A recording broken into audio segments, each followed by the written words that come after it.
os erros da Rússia e a Rússia atual. Às vezes parece que a Rússia atual é conservadora, é defensora da moralidade, da família. Mas qual é o lugar da Igreja Católica, do cristianismo, para a Rússia? E qual é o lugar que o Estado ocupa, que o Estado russo ocupa? Será um lugar lícito? Vamos ver, vamos estudar isso juntos, porque esse tema é fundamental. Vamos juntos.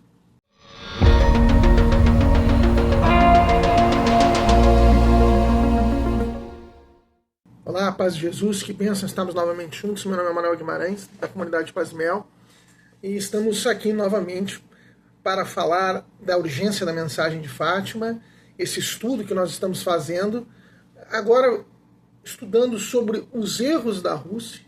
Vimos diversos erros da Rússia, que Nossa Senhora disse que se espalhariam pelo mundo com gravíssimas consequências: guerra, fome, perseguições à Igreja ao Santo Padre, aniquilamento de nações, martírio dos bons.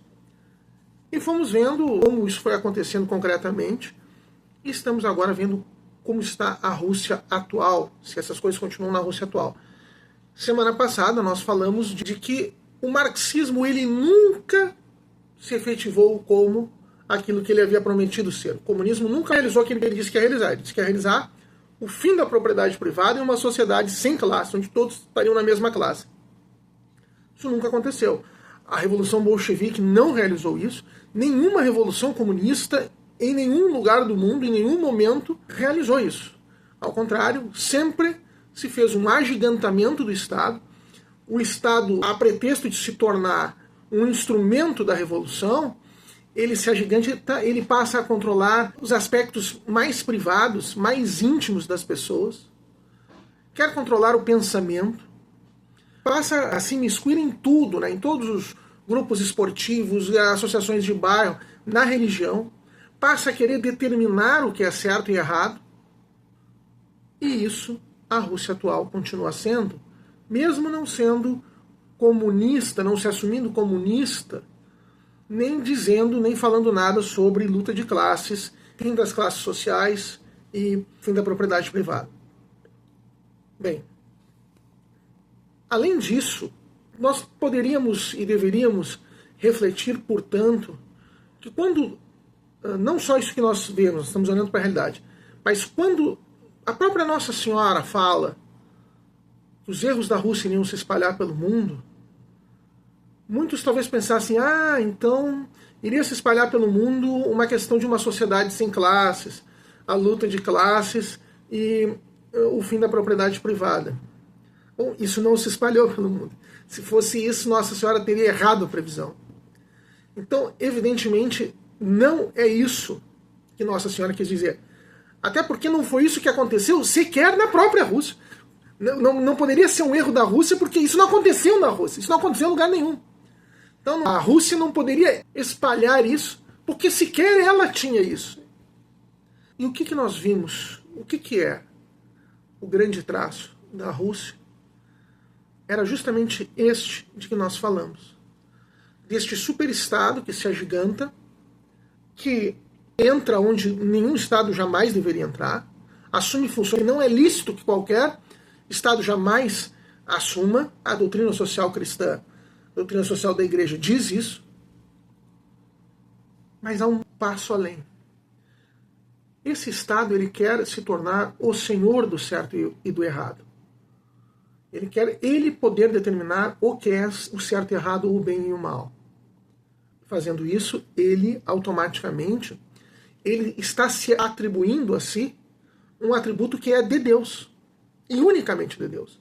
E se nós voltarmos ao pecado original, à realidade do pecado original que nós vimos na série do Querigma, eu recomendo que todos vejam, o pecado original que adultera toda a realidade, que nos tira a realidade da graça original, que nos tira do paraíso, de um mundo perfeito, ela é a tentação do demônio a que Adão e Eva, a que a humanidade primitiva cede, de querer ser igual a Deus, independente de Deus, de querer determinar o bem e o mal, o certo e o errado, comendo o fruto da árvore do conhecimento do bem e do mal.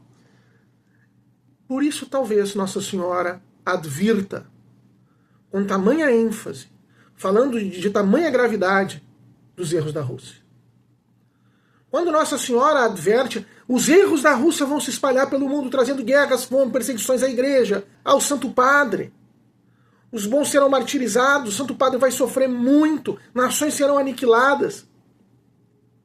Quando ela fala isso, ela não está falando, não, isso vai ser uma sociedade sem classe. Não.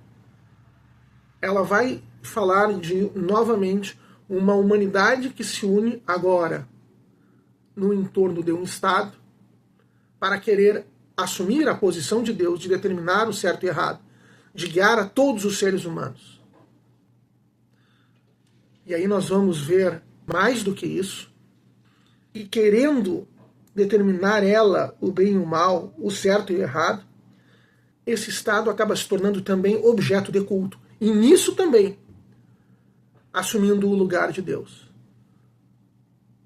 O primeiro mandamento da lei de Deus é, antes de ser um mandamento, no Antigo Testamento, o mandamento não começa com uma ordem, mas ele começa com Shema Israel Adonai, Ledohedo Adonai. Ouve Israel, o Senhor teu Deus é o único Senhor.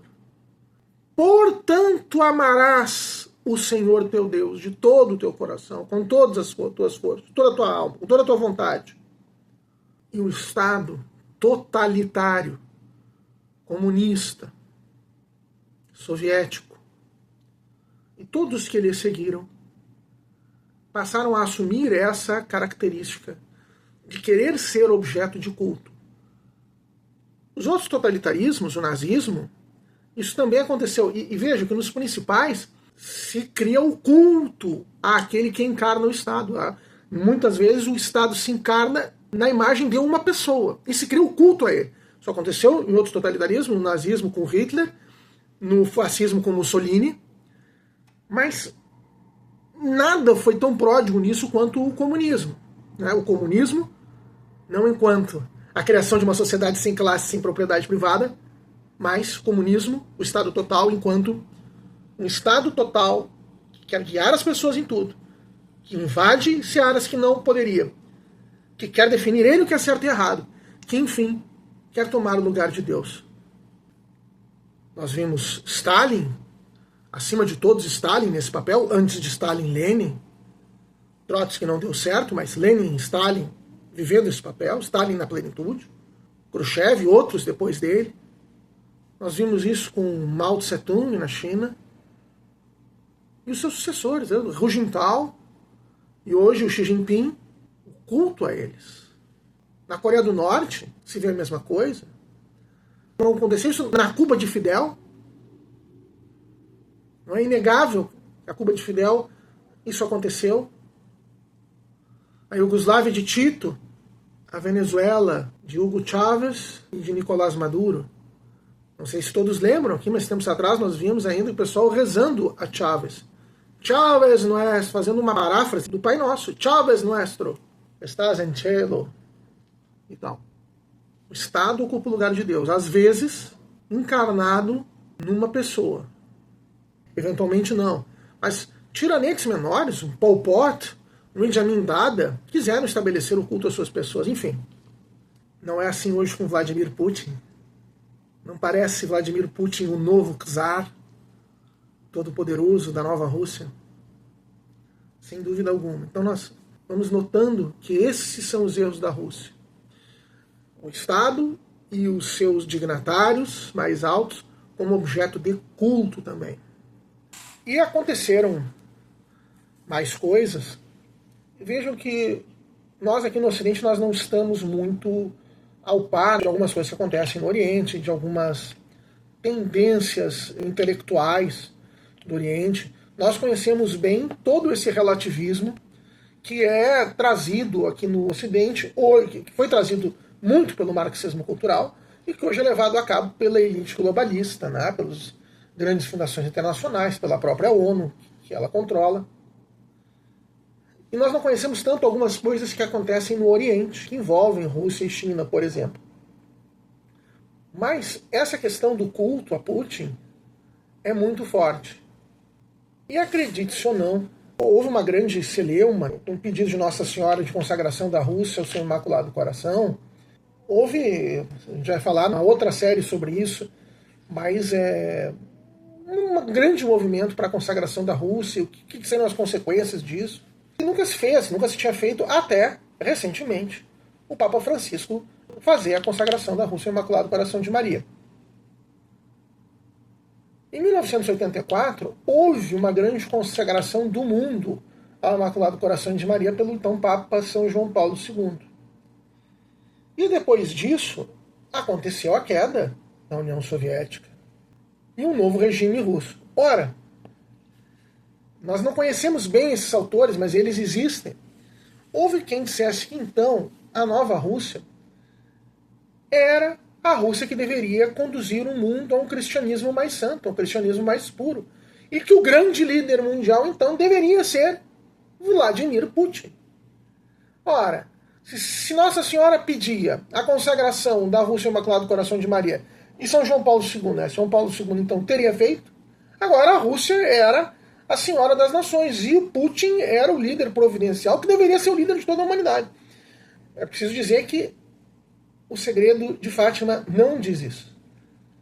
Ela diz que é preciso, para impedir a Segunda Guerra Mundial e o espalhar-se dos erros da Rússia, com todas as suas consequências, guerras, fome, perseguições à Igreja do Santo Padre, sofrimento do Santo Padre, martírio de bons e aniquilamento de nações, ela viria a pedir a devoção dos 5 sábados e a consagração da Rússia ao seu Imaculado Coração. Então nós estamos vendo esses 2 pedidos na outra série.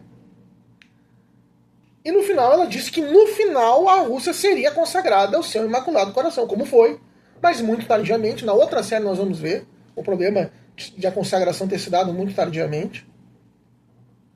E então haveria um tempo de paz e tal. Mas em momento algum, ela falou que iria haver um tempo de paz. Mas em momento algum Nossa Senhora diz que a Rússia, ou o líder da Rússia, vai se tornar líder do mundo. Isso não acontece em lugar nenhum. Ela não fala em lugar nenhum. Mas há quem quisesse aproveitar. Isso, com essa defesa que Vladimir Putin, como nós vimos na semana passada, Vladimir Putin ele se apresenta como um defensor da moralidade e da família. Agora é preciso notar que, dessa sua defesa da moralidade e da família, isso é porque ele vê que se ele não fizer isso, ele vai enfraquecer a própria Rússia e ele não quer a Rússia fraca. Diferentemente, veja, os marxistas culturais sabiam disso. Eles queriam destruir o Ocidente com relativismo moral e relativização da família. Vladimir Putin, ele não quer a destruição da Rússia, então combate isso. Mas não é por um bom cristianismo dele. O cristianismo de Vladimir Putin, nós devemos entender, eu entendo, e estou compartilhando isso, como muito pervertido, porque ele coloca o Estado, e a si mesmo, como senhor do Estado, acima da igreja, acima de qualquer igreja. Você verá Vladimir Putin recusando absolutamente qualquer submissão a qualquer Papa. Muito antes do Papa Francisco. Ao Papa Francisco, mas muito antes do Papa Francisco, os papas de antes dele, Bento XVI, São João Paulo II, não importa de que época.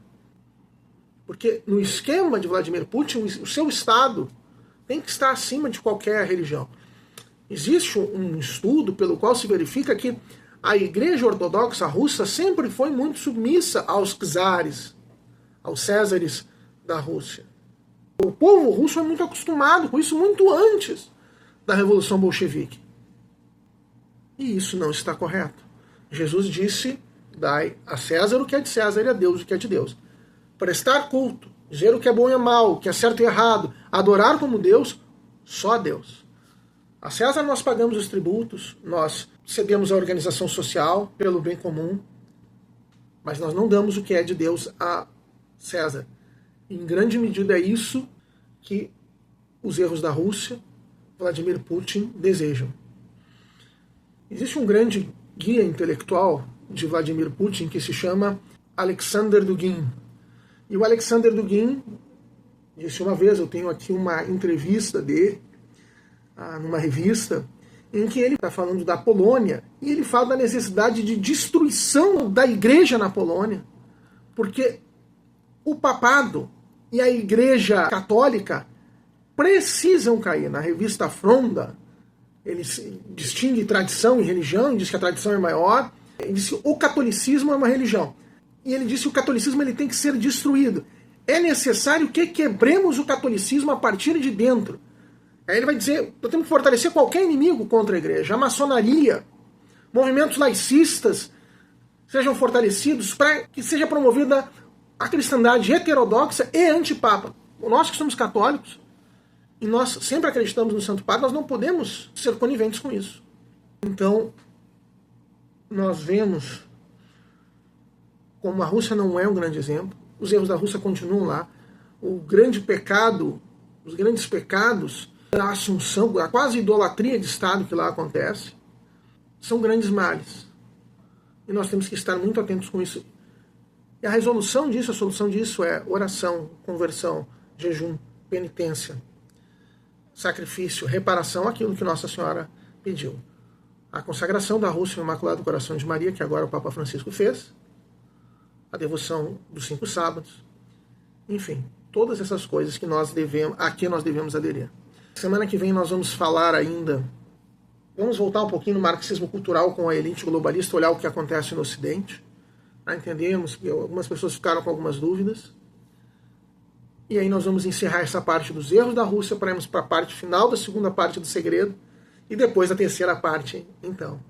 Tá bem? Se você gostou, curta, compartilhe, comente, divulgue, se inscreva no canal. Deus abençoe e até a próxima.